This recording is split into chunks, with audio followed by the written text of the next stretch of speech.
Okay, so now that we've talked about contract formation more generally, let's talk about contract formation underneath the UCC, the Universal Commercial Code. At least that's what I believe it stands for. The biggest takeaway from this is that our first question that we're going to ask ourselves is if a contract applies under the UCC. And how do we know if it applies? Well, we know because the UCC only deals in goods. We're only going to be focused on goods. So what's a good? Well, a good is a movable, tangible object at the time that it is purchased. So a desk can be a good, a chair can be a good, a lunchbox can be a good, a jacket can be a good. All these kind of things can be goods because they are movable.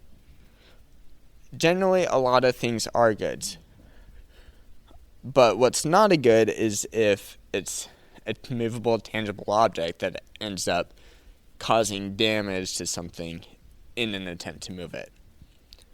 So, for example, let's see if I can think of an example. Oh, yes. You can go to the store, a hardware store, and you can buy a large support beam for building a house.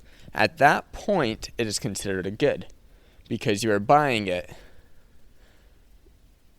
I'd say it is considered movable because you're buying it, it's able to move, it's going to be used for its intended purpose. Once that beam is incorporated into the home, it's no longer movable, and it can't be used as a good. So contracts can't be made later to say, I want this beam removed, and it's going to fall under the UCC. No, that's not going to happen. Okay, finally, biggest takeaway underneath the UCC, another big takeaway, I should say, is that a merchant is a person who deals in goods.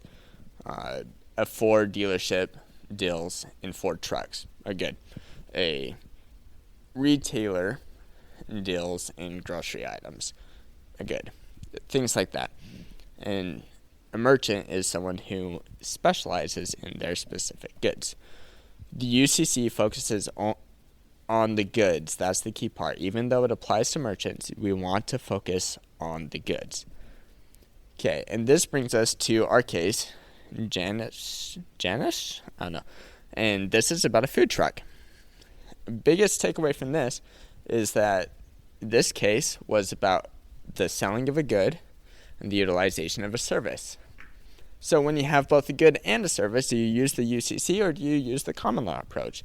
Well, and that's going to be, it depends. How do you figure it out? Well, you look at the predominant purpose of the contract. If it focuses mostly on goods, it's going to fall under the UCC. If it focuses mostly on the service, it's going to fall underneath the common law.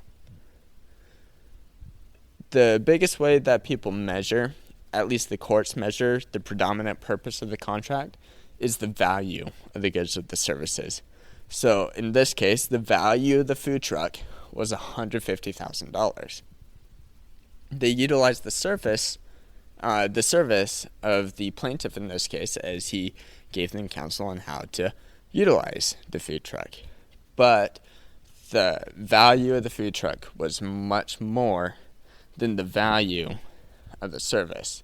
And so the UCC approach applied underneath this situation. And that's our introduction to formation of contracts underneath the UCC.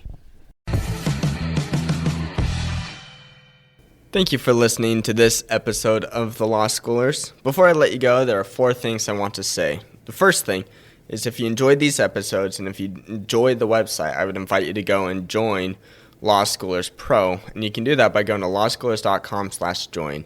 It's a way for you to support us, but there's also a lot of features there that I think you will enjoy. Second thing is that nearly all of our episodes are unedited. The only ones that aren't are pre-law materials, and the reason for that is so you can actually see the legal material in its raw form as I'm learning it as well. The third thing is that the information contained in these episodes are specifically only for educational purposes.